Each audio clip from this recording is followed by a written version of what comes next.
Hay edificios que absorben el sufrimiento como esponjas. Lugares donde el dolor de décadas se filtra en las paredes, en los pisos, en cada grieta del cemento.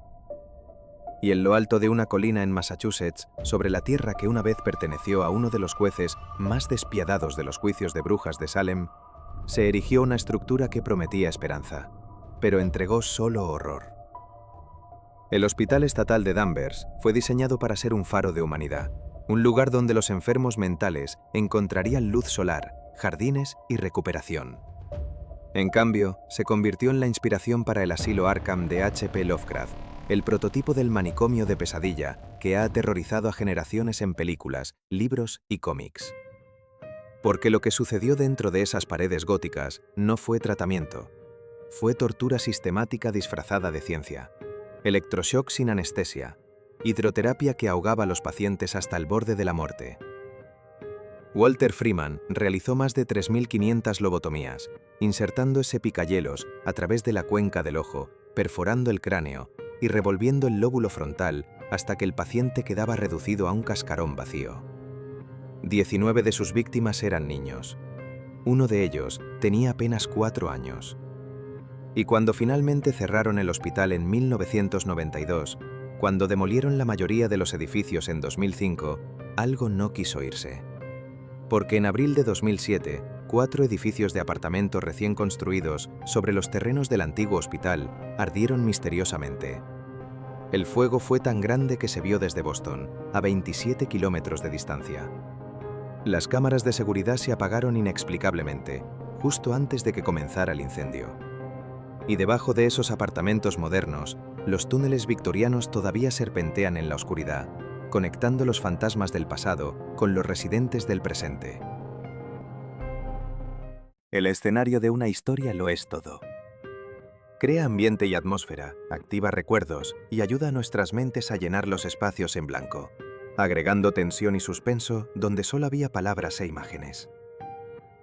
¿Qué sería El Resplandor sin los largos pasillos del Hotel Overlook? ¿O la leyenda de Hell House sin los polvorientos huesos de la vieja mansión Velasco? ¿Y alguien puede mirar una vieja cabaña en el bosque sin sentir un escalofrío recorriendo su espina dorsal?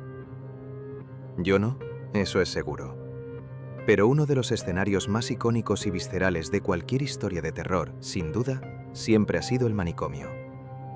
Hoy en día nos referimos a las instituciones que tratan trastornos mentales como hospitales psiquiátricos. Son lugares difíciles para trabajar, lo sé de primera mano, gracias a una peculiar pasantía universitaria. Los profesionales de la salud mental hacen un trabajo increíble, pero mucho más que solo el nombre ha cambiado para estos hospitales de la mente.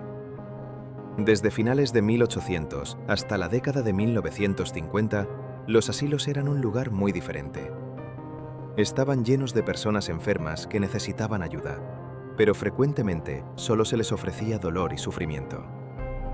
Cuando H.P. Lovecraft escribió La cosa en el umbral en 1933, imaginó un lugar que llamó Sanatorio Arkham. Arkham es la semilla, el primero de su tipo. A través de él, Lovecraft trajo el asilo al género de terror y otros rápidamente lo siguieron. El famoso asilo y hospital mental del universo de Batman, Arkham Asylum, es un llamado directo a la invención de Lovecraft. Pero Arkham se basó en un lugar real conocido como el Hospital Estatal de Danvers. De hecho, los restos de él se encuentran a solo unos kilómetros. E incluso antes de que comenzara la construcción en 1874, la historia del hospital ya era una de miedo y sufrimiento, un tema que continuó sin control hasta bien entrado el siglo XX. Y hoy voy a contarles exactamente qué convirtió a este lugar en la definición misma del infierno en la Tierra. Pero antes, déjame saber en los comentarios desde dónde estás viendo este vídeo y si conoces algún hospital o asilo abandonado en tu región con historias similares. Antes de los días del cuidado institucional para los enfermos mentales, el trabajo se dejaba en gran medida a contratistas independientes, personas contratadas por el Estado para cuidar de otros. Pero ese era un sistema con demasiadas oportunidades de fracaso. Los pacientes eran colocados rutinariamente en jaulas o establos, encadenados y golpeados hasta someterlos. La violencia, la violación y la muerte eran ocurrencias cotidianas. Afortunadamente, la gente comenzó a buscar una forma mejor y más humana de cuidar a estos individuos, y esas conversaciones llevaron al establecimiento de un nuevo hospital mental de vanguardia. Pero los planes comenzaron con el pie izquierdo. El sitio elegido para la construcción fue la antigua propiedad de John Hathorne, uno de los 9 magistrados que supervisaron los juicios de brujas de Salem en 1692.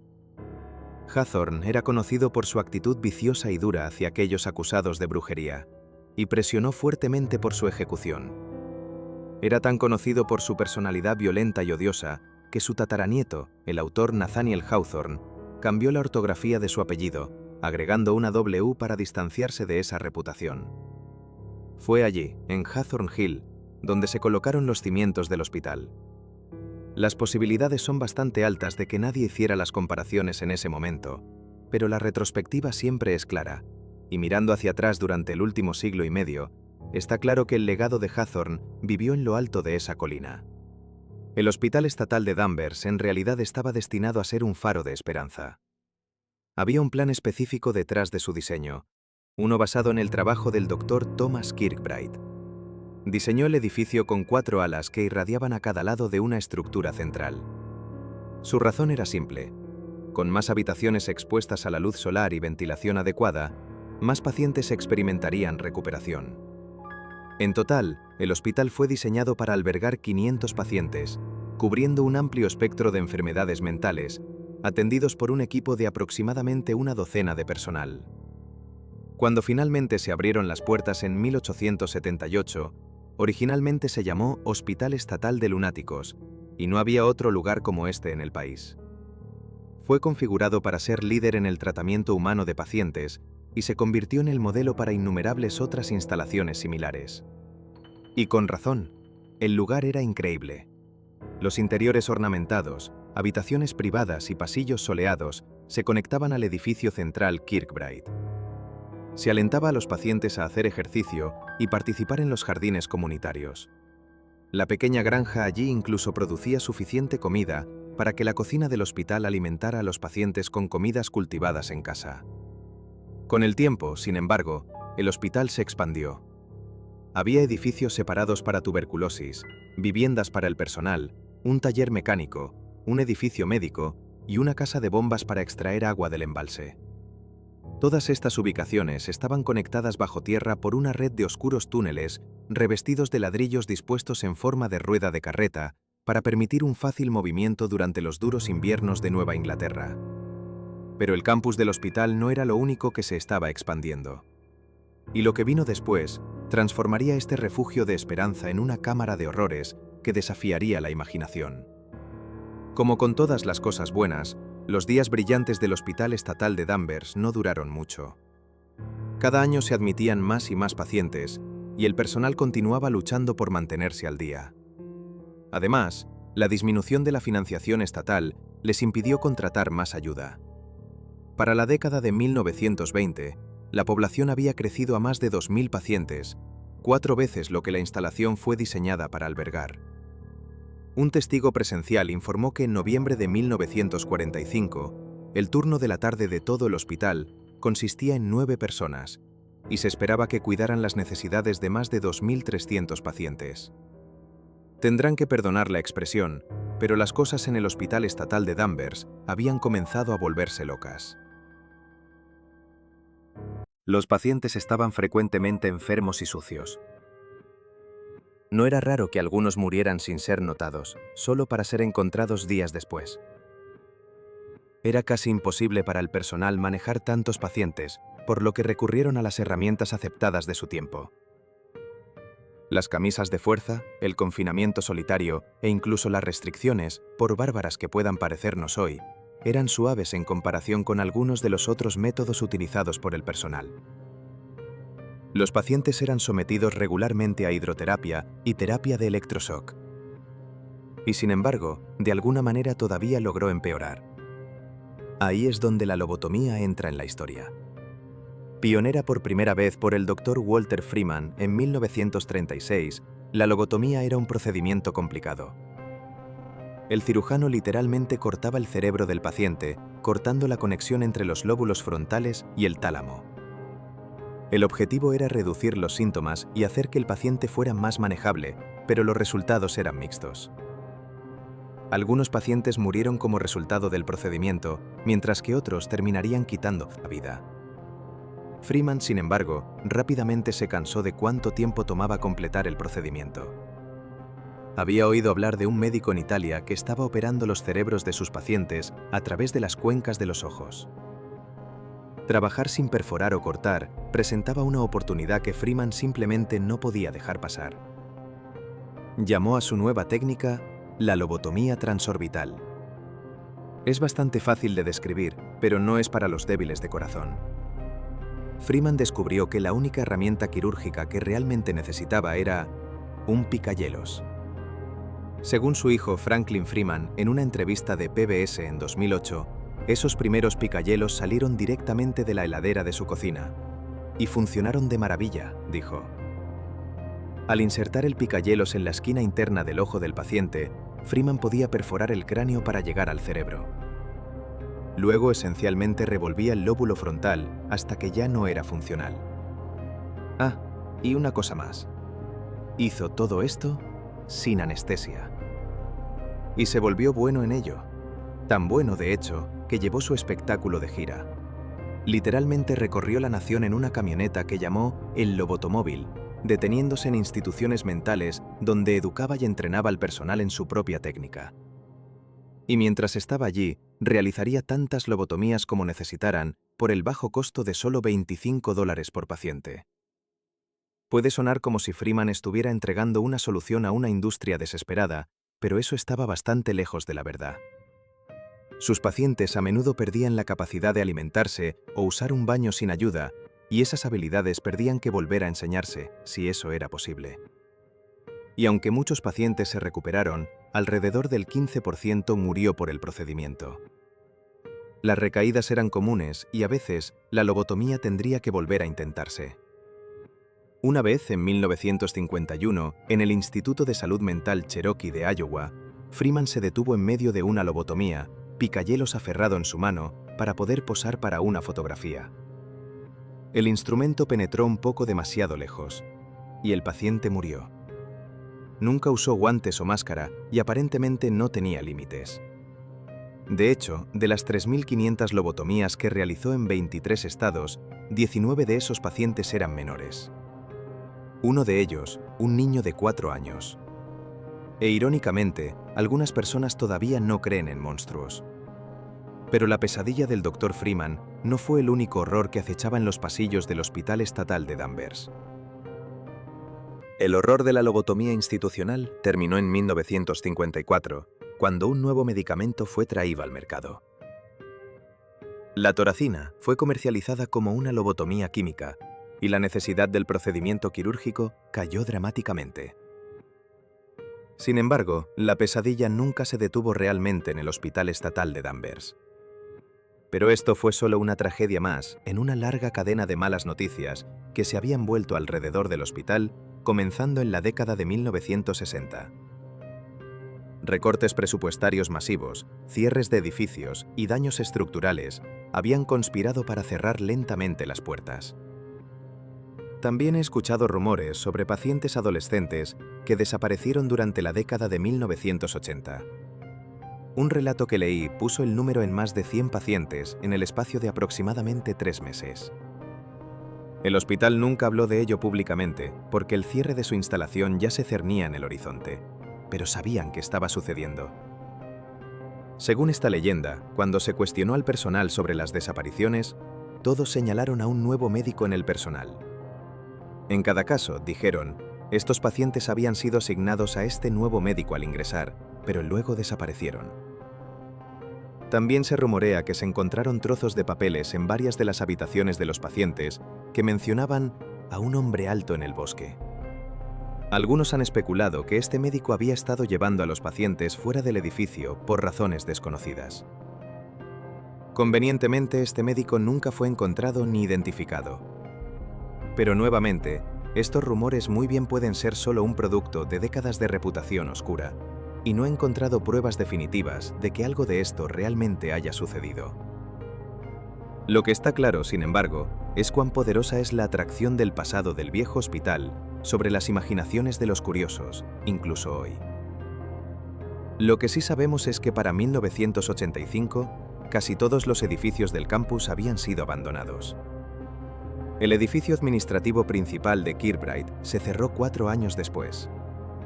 Los últimos pacientes restantes fueron trasladados a otro edificio médico en el sitio, pero finalmente todos fueron transportados a otras instalaciones en otros lugares.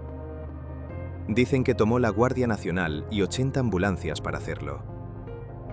El hospital fue oficialmente abandonado en el verano de 1992 y permaneció vacío y en ruinas durante casi una década. Las habitaciones que una vez albergaron a las víctimas sin mente del Dr. Freeman y su picayelos se convirtieron en una vivienda para indigentes sin hogar. Construyeron sus vidas alrededor del equipo médico en descomposición, sillas de ruedas y armazones de cama. Probablemente fue la población de internos más saludable que el edificio había conocido en décadas. En 2005, la propiedad fue comprada por un desarrollador y gran parte del campus fue demolido para dar paso a un extenso complejo de apartamentos. Pero dejaron la fachada frontal del edificio Kirkbride con sus torres góticas elevadas e intrincado trabajo de ladrillo. Pero el hospital no se fue en silencio. En abril de 2007, 4 de esos edificios de apartamentos, así como un puñado de remolques de construcción, se incendiaron misteriosamente. Fue un incendio tan grande que fue visible desde Boston, a 27 kilómetros al sur. Hubo una investigación, pero no arrojó ninguna evidencia, aparte del metraje de la cámara web del sitio de construcción, que inexplicablemente se cortó justo antes de que comenzara el incendio. Y lo que quedó atrás sigue susurrando en la oscuridad. La imagen de un asilo ocupará para siempre un lugar en nuestros corazones, como algo que debe temerse y evitarse. Ya sea nuevo y soleado o antiguo y en descomposición, el asilo es un escenario que hace que las personas retrocedan, una bola de terror elevándose en sus estómagos. ¿Pero por qué? A nivel racional, estos eran lugares de esperanza para muchas personas. Aún así, el concepto mismo de un hospital residencial para enfermos mentales, completo con decoración y equipo del siglo XIX, se ha convertido en la materia de las pesadillas. Quizás lo que realmente tememos es perder el control sobre nosotros mismos. Las restricciones, habitaciones cerradas, medicamentos y procedimientos médicos irreversibles representan para muchos de nosotros lo opuesto a la libertad. Tememos perder nuestra dignidad, perder nuestro bienestar, perder nuestras propias mentes. Pero la muerte nos está persiguiendo a todos. La maldición de la mortalidad es que ya estamos entregando esas cosas día a día, hasta el momento en que no queda nada que dar. Quizás el asilo estereotípico simplemente nos recuerda la verdad inevitable que es nuestra propia muerte. El Hospital Estatal de Danvers casi ha desaparecido hoy, pero los recordatorios aún persisten de su presencia. Además de la fachada de ladrillo del edificio Kirkbride, una de las calles allí incluso se llama Kirkbride Drive. El embalse que proporcionaba a la instalación su agua se puede encontrar detrás de los edificios de apartamentos. Y esa vasta red de túneles antiguos todavía está allí también, serpenteando su camino debajo de las estructuras modernas y las personas que viven dentro de ellas. Un recordatorio final espera a las personas que vienen de visita: el antiguo cementerio del asilo. Es donde el personal enterraba a los pacientes que morían y no eran reclamados por la familia. No hay lápidas altas, sin embargo. En cambio, cada tumba está marcada por una pequeña piedra cuadrada con un número grabado en ella. Y hay cientos de ellas. Cualquiera que busque el cementerio hoy sabrá que lo encontró cuando vea la gran roca que marca la entrada. Fue colocada allí en el pasado reciente para explicar por qué todas esas piedras cuadradas están allí. Pero es el mensaje grabado en ella y no las marcas de las tumbas mismas lo que comunica todo lo que necesitamos saber. Simplemente dice: los ecos que dejaron atrás. Los humanos son implacablemente curiosos, y eso a menudo es algo bueno, llevando a muchos avances. Pero como acabamos de aprender en lugares como el Hospital Estatal de Danvers, ese deseo de aprender y experimentar también llevó a mucho dolor y sufrimiento. Y hay más ejemplos de lo mismo. De hecho, he rastreado otro relato en la intersección de la ciencia y el sufrimiento humano que creo que necesitas escuchar. Una historia que prueba que a veces los experimentos más perturbadores no ocurren en laboratorios oscuros, sino a la luz del día, con contratos firmados y acuerdos legales. En las partes del norte de Michigan, lejos del ajetreo y el bullicio de la vida urbana, la isla Mackinac solía marchar al ritmo de su propio tambor. El comercio de pieles, desde sus primeros días como puesto francés hasta la guerra franco-india y más allá, había tenido una fuerte población de comerciantes de pieles allí. Por eso, en junio de 1822, no era inusual en lo más mínimo que hubiera más de unos pocos cazadores al mismo tiempo, revisando trampas y rastreando su próxima presa. El 6 de junio de ese año, dos cazadores pasaron demasiado cerca uno del otro. Un hombre disparó su mosquete a un animal y falló su objetivo. En cambio, su disparo golpeó a otro comerciante en el costado. Afortunadamente, el primer hombre rescató al comerciante herido y lo llevó de regreso a la ciudad para atención médica. El hombre, Alexis Saint-Martin, sangraba por su abdomen donde el mosquete del otro cazador había desgarrado el músculo y el tejido, haciendo un agujero en el estómago de Saint-Martin. El médico que lo atendió, un hombre llamado Dr. William Beaumont, hizo su mejor esfuerzo y detuvo el sangrado. Cuando terminó, tenía un problema. No había podido coser la herida completamente cerrada.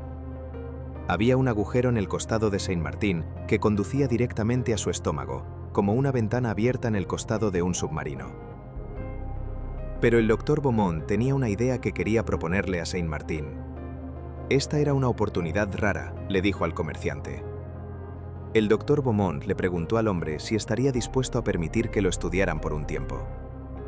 Quería usar esta oportunidad para estudiar el sistema digestivo humano de una manera que nunca se había hecho antes. Para tranquilizar la mente de Saint-Martin, incluso redactó un contrato para su acuerdo. Y sorprendentemente, el comerciante herido lo firmó. La vida para Alexis Saint-Martin fue única después de ese momento. Haría tareas y trabajo duro para el médico, pero ocasionalmente tenía que dejar todo eso a un lado y dejar que su herida fuera explorada y experimentada. El Dr. Beaumont tomaría pedazos de comida que había atado a los extremos de cuerdas, los insertaría en el estómago de Saint-Martin a través del agujero y luego los sacaría más tarde. Y antes de continuar, ¿podemos ser claros y simplemente declarar ahora mismo lo extraño que era esto? Era un arreglo que parecía sacado de una novela de terror gótico del siglo XIX, y sin embargo estaba sucediendo en la vida real. Saint-Martin se había convertido en un conejillo de Indias bajo el cuidado de un hombre desesperado por conocimiento, y tenía que haberse sentido más que un poco extraño. Y sin embargo, esta experimentación continuó durante mucho tiempo. No semanas o meses, no, esto continuó durante años. 11, de hecho. No fue sino hasta 1833 que el acuerdo llegó a su fin.